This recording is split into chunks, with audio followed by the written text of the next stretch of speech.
live. Hello, everyone. Welcome back to another live Antwoord Movie Mania. And because we are live, it is interview time. Now, my special guest today is a multi-award winner. And from scary stories to telling the dark to playing the OG demogorgon in the hit series Stranger Things, I would like to give a big warm welcome to the very talented Mark Steger. Thank you. Before we get started, I want to say a massive thank you for coming on my channel, because I always like to say a massive thank you to every guest I have on here, because I'm only I only class myself as a small channel.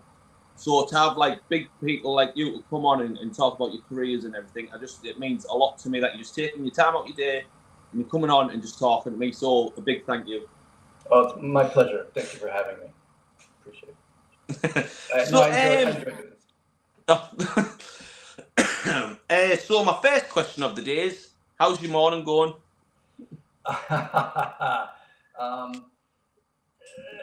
Kind of cranky this morning, but I'm, getting through it. I'm all right. Just I had one of those mornings where I woke up feeling kind of, but I'm getting over it. Had some coffee and a little workout, so I'm doing that. What are your plans for the rest of the day after doing this? Oh, actually, it's kind of boring shit. I'm working on taxes and stuff like that.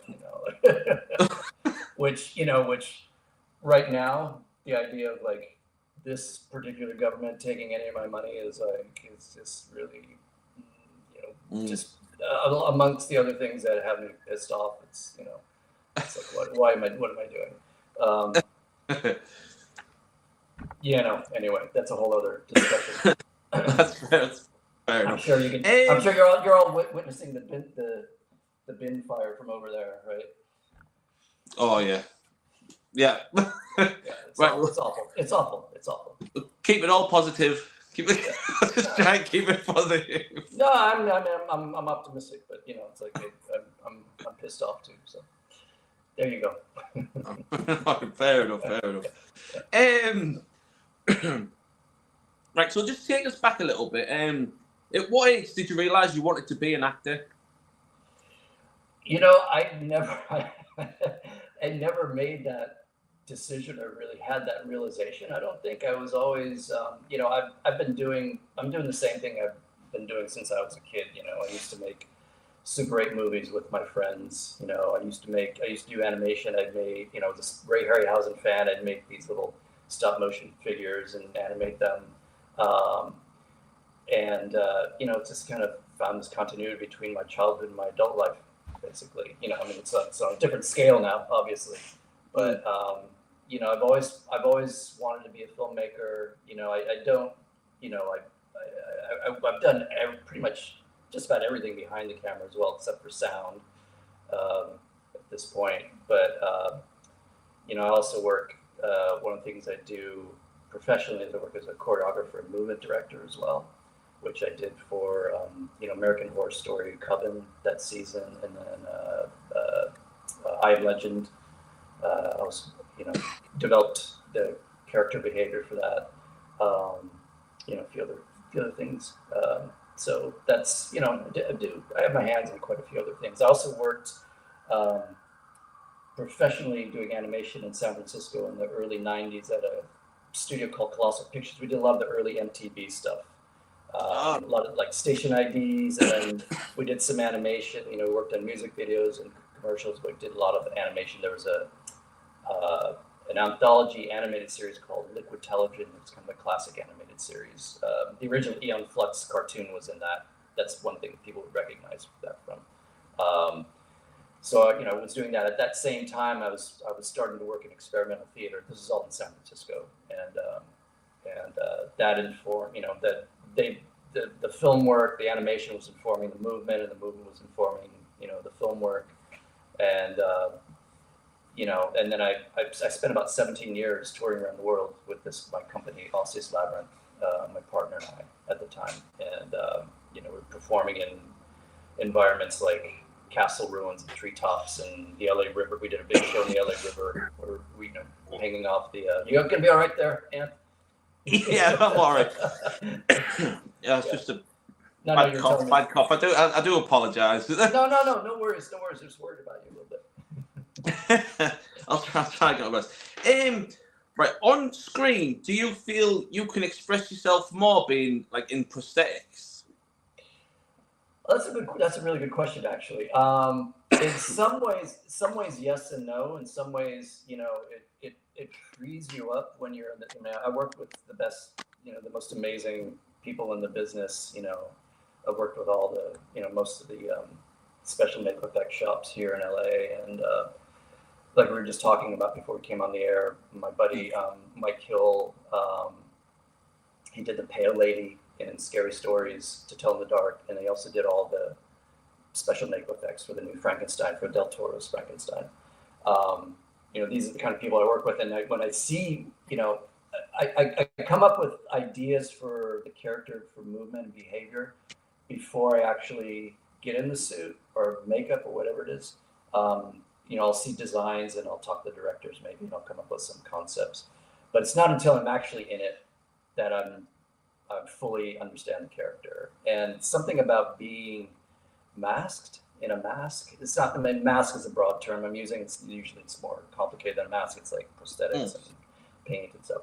But somehow that frees you up. That frees you up to, just do the most outrageous things. On the other hand, I also, I like, for instance, I was in this movie called The Pact where I play, I'm not wearing any prosthetics. I'm just kind of dirt. This guy who lives in a crawl space under a house. He's a serial killer. And that freed me up in another way because I'm not limited by the suit, the makeup, whatever it is I'm in, because those can be really limited, you have to find what it is the character can do within the constraints of the, whether, especially if it's a full creature suit, because that can really, in some ways, limit your movement because it's really, you're pushing against it's this foam latex rubber, which is, gives pretty well, but you're still constrained in some ways. And then a lot of times you'll have big sclera lenses on where you can't really see very well, if at all. Sometimes you can't see at all. Like the Pale Lady, I couldn't see at all because her eyes are out here, mine are here. And I did this one character for Priest where didn't have any eyes, no ears, no nose, so I didn't have access to any of that. And then I had these big dentures, in my mouth, like big fangs, and then they were pumping like slime in there, and you're like, breathing like this, and then you have these giant rubber talons that are completely useless. I mean, like just like these big, and you're sealed into this thing. You can't really get out by yourself if you wanted to. But you always have you have a team with you who's working with you from the makeup effects company, and they're taking good care. They always take good care of you. They're making sure you have what you need, and then sometimes I've been in a suit. I won't do this anymore, but I've been in a suit once or twice where I couldn't go to the bathroom. I couldn't pee. Oh, that's 10 hours without being able to do that. It's that was rough, and I won't do that again because it's not healthy. But yeah, there's all these, you have to, you're basically given these new biometrics when you're in a monster suit, right? With Scary, with Stranger Things, I was on these stilts, these metal platform feet that were, maybe about a foot taller. I had servo motors on my back, had batteries hanging up my arms. My arms were actually outside the creature's arms. So they were like, the creature's arms were like puppet arms. And the hands were animatronic. The head was fully animatronic. So that was the most complicated suit I was ever in. It's, a lot of mechanics. It was really brilliant, a brilliant object though.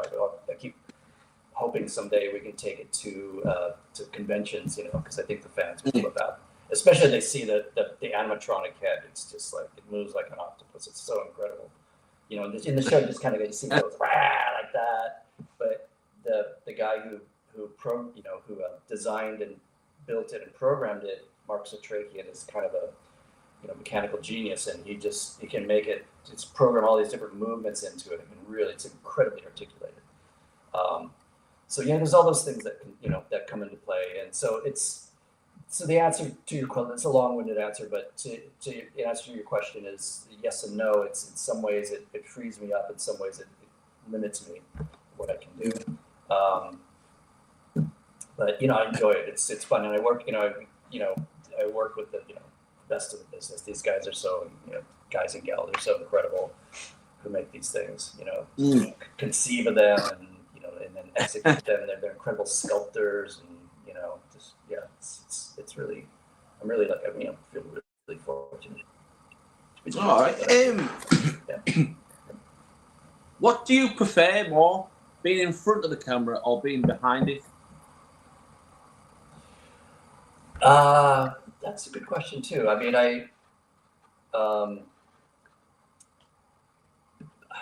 both. I mean, I enjoy performing. Especially coming from having this long sort of experimental theater movement background, I enjoy that. Although it's not, it's different being in front of a camera. You do get feedback from the crew and the director and all, but it's not like being in front of an audience, So that's one of the reasons why I like doing the conventions, because they have this actual, one-on-one contact with the fans, which that's when you're doing theater or whatever, you get that, but you don't really get that so much in film and TV.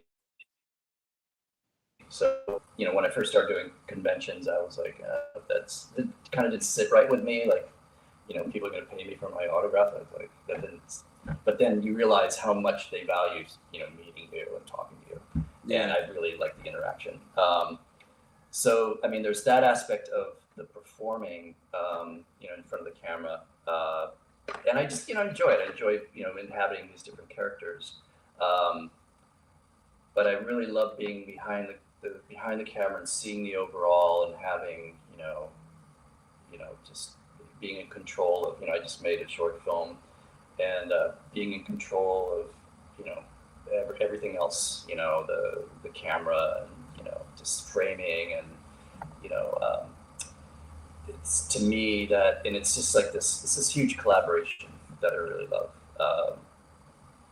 So, and again, that's like, it's they each have their different.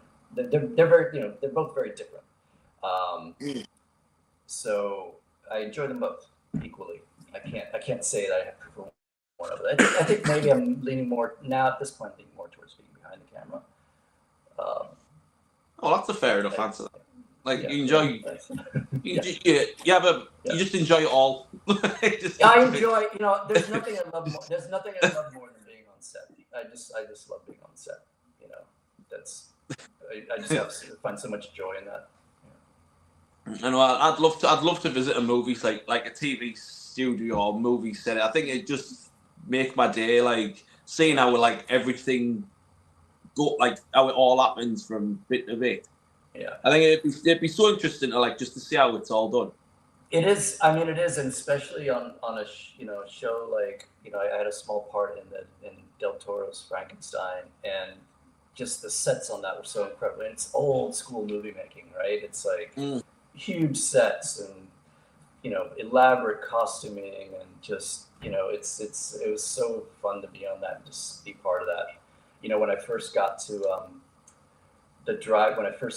the first day I was going to the stage, I was talking to the driver, and he said, "Oh, this is your first time going to the stage?" I said, "Yeah, it's fun."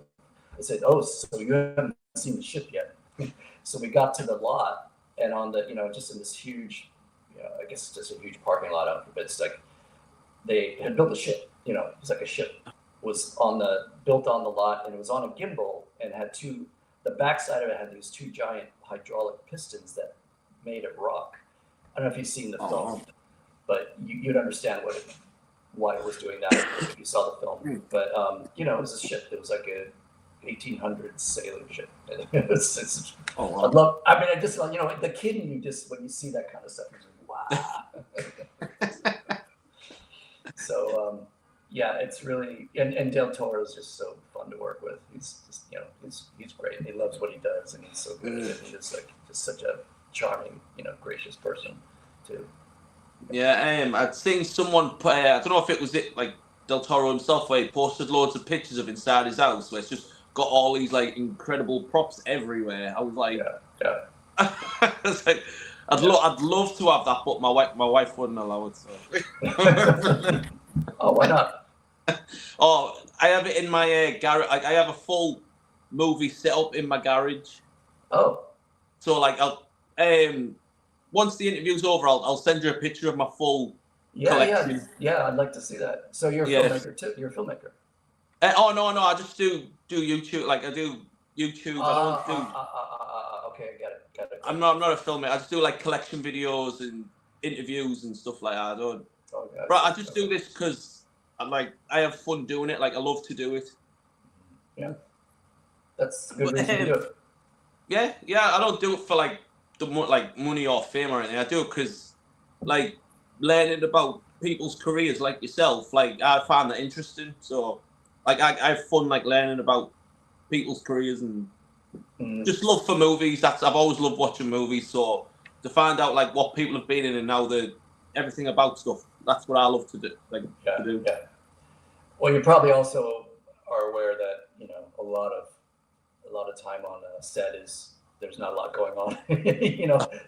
They'll be relighting or something, or there are these long stretches between all the action. When the action's happening, it's really fun, and it's just just being in the environment and seeing all this stuff. Even all the technical stuff. I love all the lights and the cameras and all the widgets and bells and whistles that come with it. Yeah. Right.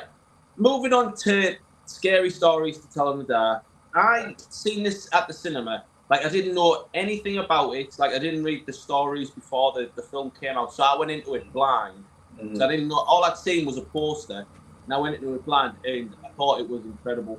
Like the film was so good. Like how did you get involved in it? Well, the shop that did all the special makeup effects was it's Spectral Motion. It's Michael Elizalde and Mary Elizalde's Spectral Motion, and I'd worked with them before. So you establish a relationship with people, and they want you back because they know what you can do, what you're capable of, and there was and some of the makeup effects artists move around to different shops. So the guy who did the Scarecrow, Harold the Scarecrow, Norman Cabrera, I'd worked with him before, and because he was hired by the shop to execute that one, and then that's where I first met Mike Hill, who did the Pale Lady for that, and like I said, he did the last two Del Toro films. He also did Nightmare Alley, and then he did all the makeup effects for Frankenstein, for the new Frankenstein. And I'm sorry, what was your question? Giving these long-winded answers. How you got involved in the film? Yeah. So I got a call, and and directors and producers generally trust the makeup effects people to at least recommend, if not actually cast somebody to do the parts. So they recommended me and had me come in, and I think they just kind of asked me if I wanted to do it. So and then they said we're going to do these two characters, and then I did went in. Then you go in as they're developing the suits and the makeup and the whatever it is. You go and try it on at a certain point, or do little tests. They'll do little movement tests, and then they'd send that stuff to, because Guillermo was producing that, so send it to Guillermo and also to Andre Overdahl, who was the director of Scary Stories, and so it's like a lot of it. I always tell people, because who are new to the industry or whatever, but friends will call me and say, "Oh, my friend just moved to LA. Can you give them some advice about the business or whatever?" And I say, well, it's so much about your relationships. It's the thing, and it's like you meet people who you get along with and you like to work with, and you can do. I mean, obviously you have to be able to execute, but at the same time, you're going to be spending, months, sometimes a year or more, working on a project, and you want to be working with people you want to spend time with. You know, people who can do the job, but also people, who are you're gonna get along with, and it's gonna have have good set etiquette. They'll have they'll know the ropes, and you just somebody you get along with. I mean, I've made great friendships sitting in the makeup chair.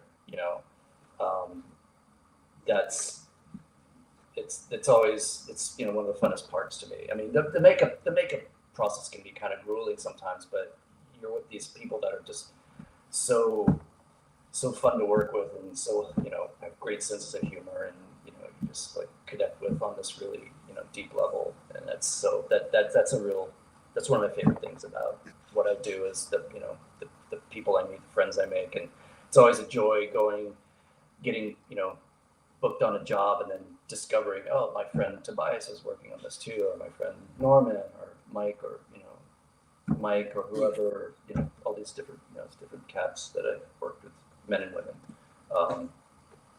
So yeah. You said there that you played the Pale Lady and the Scarecrow in that film.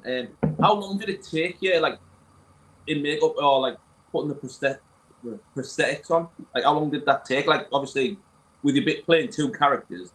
Yeah, Harold didn't take that long because it was the wardrobe. It was just like the suit was just like wardrobe. It was like a shirt and pants and all that. But it was pretty much a mask that Norman made for that. So it just kind of pulled over my head. So that didn't take very long to put on at all. The Pale Lady was a little more intensive because they had to. The only part of my actual body you saw were my feet and my arms.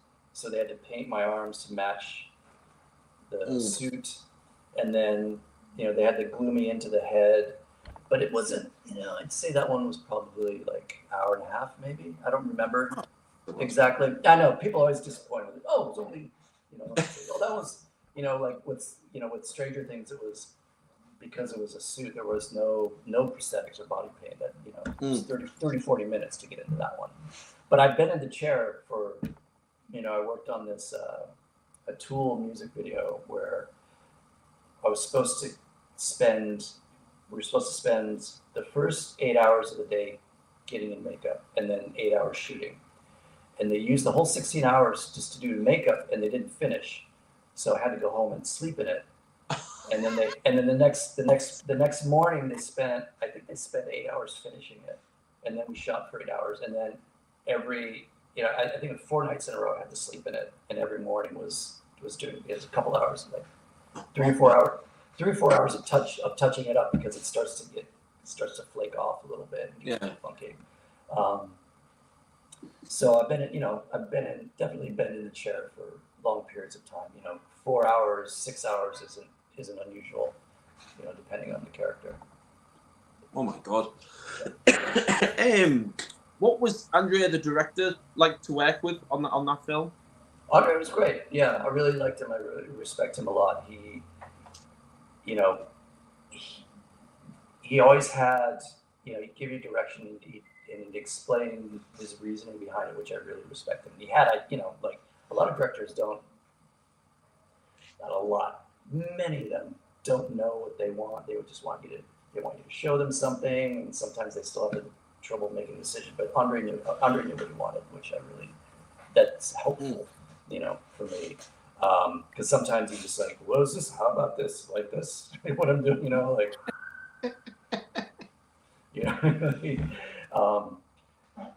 and so it's always good when you work with a director who has like specific ideas in mind, all that, but might collaborate with you as well, so yeah, Andre was really good that way. Yeah. All right. Right. Moving on to Stranger Things, which has become this global phenomenon of a TV show. Like, tell me someone who doesn't watch it. Like, it's everywhere. It's absolutely everywhere. It's so big. Like, with the Demogorgon, did you have to audition for it, or did you have the part already? I was recommended for the part, but I wasn't the only one. because they interviewed a few other people. It was an interesting day because I walked into the casting office and there were like I think 3 other people there, 1 guy and two women who were there to interview for the part as well, and I had actually hired those people for as a movement director, or or gotten them work, gotten them started in the business, and so I was saying, oh hey, hey Lee, hey Lisa, these people I already knew, but I just remember thinking, it's like, no, this one's mine. I did that. I stared. I mean, I never. It just popped into my head. It's like, no, this one's mine. And then I met with the directors, and it was great. It was a really easy connection, and we talked about it because they used to do when they were young, they used to make films, their own films, except they did it on video because they're a lot younger than I am. And they showed me some of the original designs for the Demogorgon, which were done by Aaron Sims, who's a buddy of mine as well. He's done a lot of creature and production design. You've seen this stuff in other places. And we talked about how it could be executed, and it was very easy. They were very easy to talk to, very excited about the project, and that's infectious. And then it was at Carmen Cuba's casting studio, and then a couple days later, I got a call that they wanted to work with me, and then it was the process of seeing scripts, and then there was a process for creating the Demogorgon suit where I'd go into Spectrum Motion, I'd try different parts on, and they kind of troubleshoot, see how things fit, see how they can make it work better. So you see it develop piece by piece. There's actually some photos online of me of that process where you see kind of I have these dummy arms that I'm wearing and the suit, but you see my face.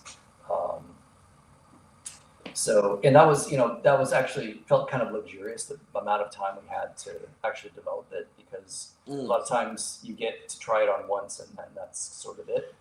But it was nice to be able to go and have a few rounds of that. And then of course, then when you get on set, it's a different beast entirely. What was your sorry? What was your reaction to actually seeing the final product, before you started filming, the full thing? You mean being in it? Actually being in it? Yeah, being in it and then actually seeing yourself like the final image of it. Oh, it's incredible. Yeah, I mean, it's just so satisfying and just so fun to see it all come together. In the final. Not even just in the on screen, but just finally being in the finished suit. Walking around, the head's doing this thing, and and it was a blast. Yeah, and it's really exciting. It's really exciting. Just seeing all the work, all the people, because so many people worked on that. The sculptors and the costumer Claire Fluen, and all the things of it, the sculptors, everything that goes into it. The animatronics. There's so many people. And there were there's 5 people on set, just from the shop, who were just seeing to making me look good, and just controlling the animatronics, and just doing all the little detail work that goes along with that, which is a lot of that. What was it like working with Winona Ryder? Oh, she's lovely. Yeah, she's super sweet. She's really lovely. We didn't have that many scenes together, so it was brief working relationship. I mean, I saw her at parties and things afterwards, and at the SAG Awards, but as far as working, but she's a lovely person. She's totally professional, and just big heart. Very super sweet. I loved working with her. I think she's great.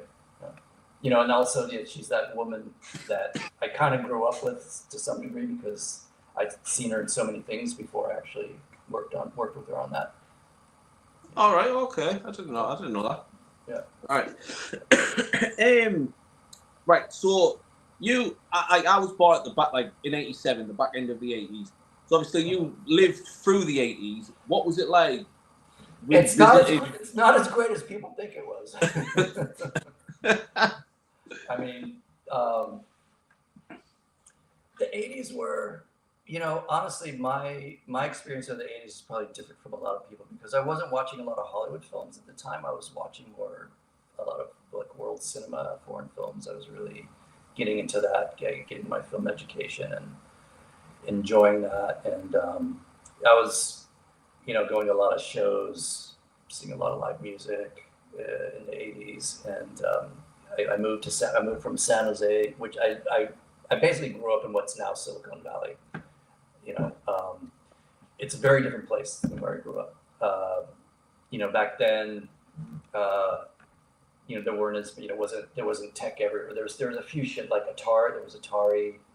There was Hewlett Packard, but not a lot of other. There weren't all the tech companies there are now. Now there's business parks where there used to be open fields or orchards. There's like business parks and all these names tech names you recognize. And then I moved to San Francisco in '84, and I started doing experimental theater, and and then later on I was working at that animation studio. But to me, I mean, I had a good time in the '80s. A lot of learning, went on, and San Francisco at that time was a great incubator if you were an artist. But I wasn't that tuned into. I would go see a Hollywood film once in a while, but wasn't that tuned into popular culture at that time. I was more into like more alternative stuff. I was like in the late '70s, early '80s. I was listening to punk rock, and then sort of the offshoots of that. But the politics was then was fucked up. It's looked at now as kind of this golden, like, I don't know, it's like by conservatives, this is like sort of, I mean, that basically was where all the shit that we're in right now started with Reagan, basically. So there was, and people, if you were aware at all, you knew what was going on. People idolize him in this way that's just ridiculous. Probably like how some people still feel about Margaret Thatcher.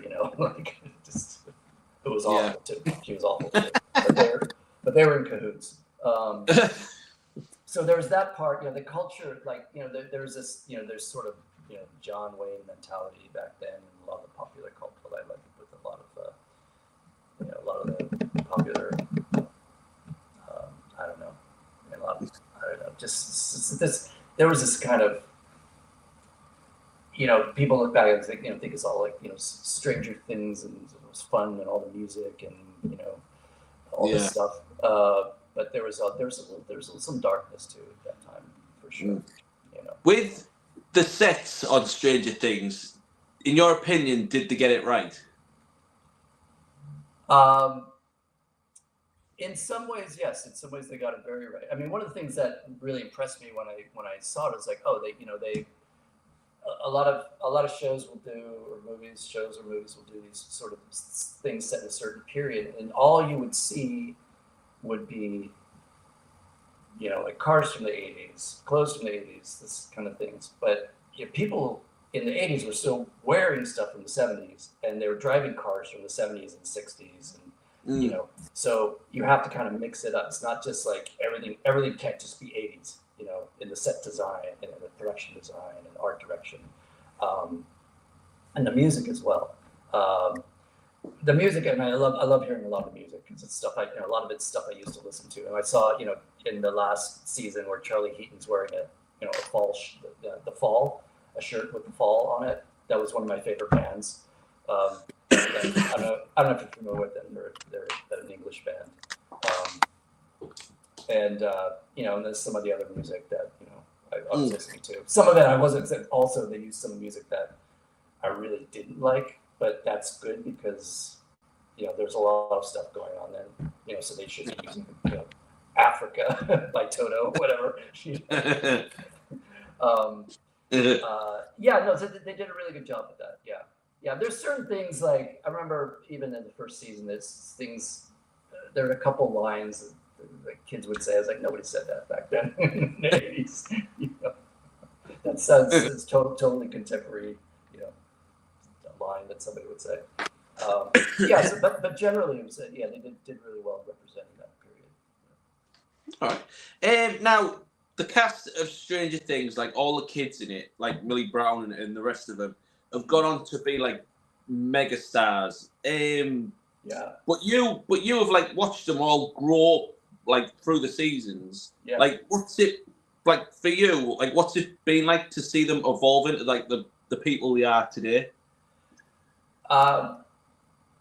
It's interesting. You know, I don't think too much about it. But when I see them, I'm like, wow, they're adults now. You know, because I have pictures of, you know, with like Gaten and Caleb where they're next to me and they're like this tall and you're just like just standing there smiling and they're just little kid. You know, they're kids. And seeing them as adults now and like you know, they all seem, you know, the times I've seen them since, they seem to be very, you know, good people. You know, they always were. I mean, they're those people you see on screen essentially. But they're, you know, they're good humans. You know, they're good, solid people, and you know, I really, you know, love and respect them all. And you know, I can't imagine what that kind of stardom does to you when you're that young too. I mean, they seem to have weathered it pretty well, though. You know, all of them. They seem to, you know, be able to kind of keep their identity and keep their integrity, you know. Yeah. How did you feel when it all came to an end?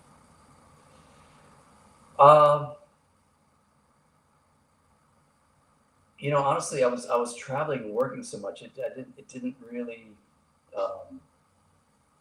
I can't say that I was that involved in the feeling, but you know, now in afterwards though, I was like, oh, that was a special one. You know, that was a special project that I worked on, and I'm really very grateful to having been able to, you know, work with these people and work on such a show that nobody knew it was going to be this kind of a, you know, phenomenal cultural touchstone that it became. So that's been really interesting, that whole journey, and you know, it's been so, you know, especially with the last season or two, just what a struggle it was to get it done, because you know, there was that pandemic, and then there was the strike, the Hollywood strike, and you know, things, you know, just were put off for years, you know, and then also, you know, some of the actors they would get other gigs, and you know, then they'd have to reschedule because they had to cancel the production at a certain point, but this person has this other obligation they have to go off and do. So, you know, it was very, I mean, I would have hated to be the, you know, producers on that one, you know, like the you know, the supervisors and the people doing all the scheduling, all that just must have been like, you know, got a recipe for madness.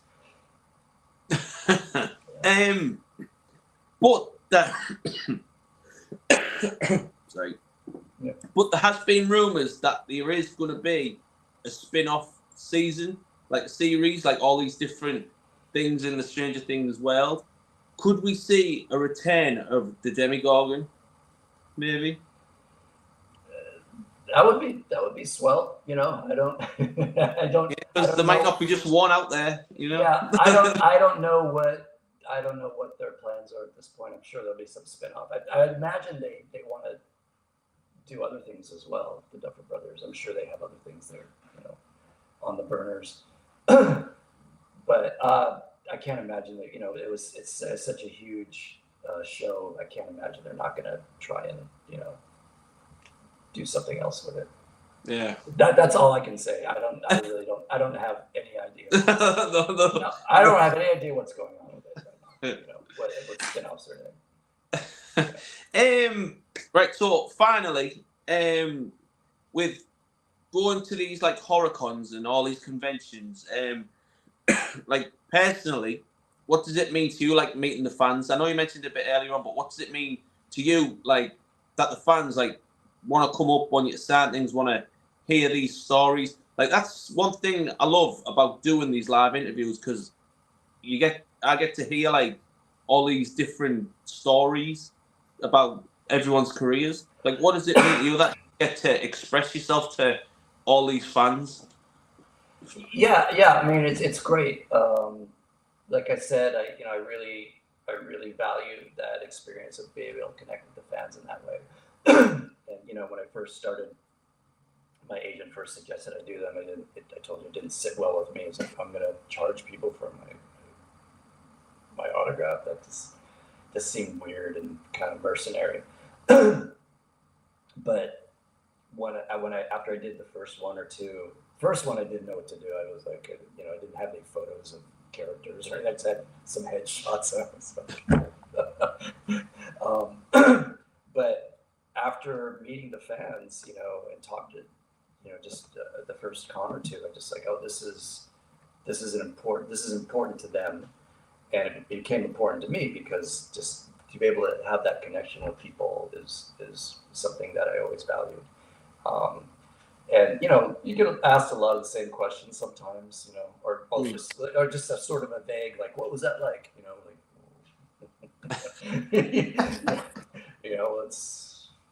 That's a vague question. I'll give you a vague answer.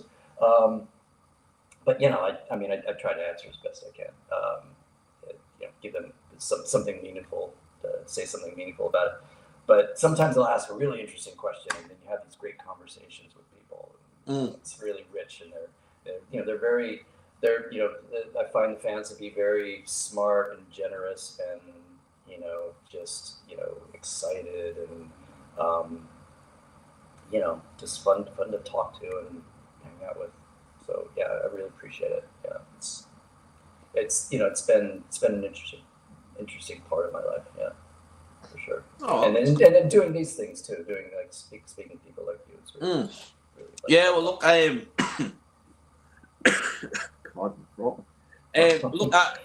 that's it.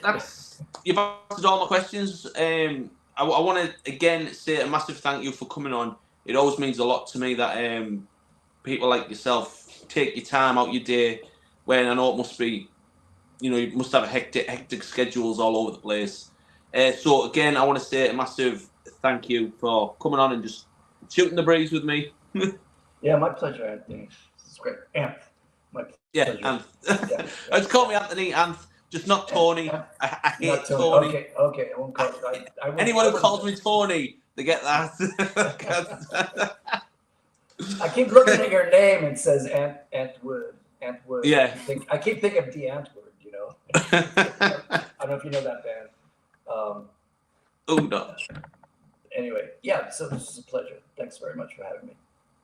All right, well, that is it. That is the end of our live stream. A massive thank you to Mark Steger for coming on. Amazing in Stranger Things as the Demogorgon. I hope you enjoy the rest of your day doing taxes and everything. A massive thank you to everyone who has watched and who is going to watch. And always, I'm Antwood Movie Mania. Expect more live interviews coming up in the future and everything else. And we will see you in the next one. See you later.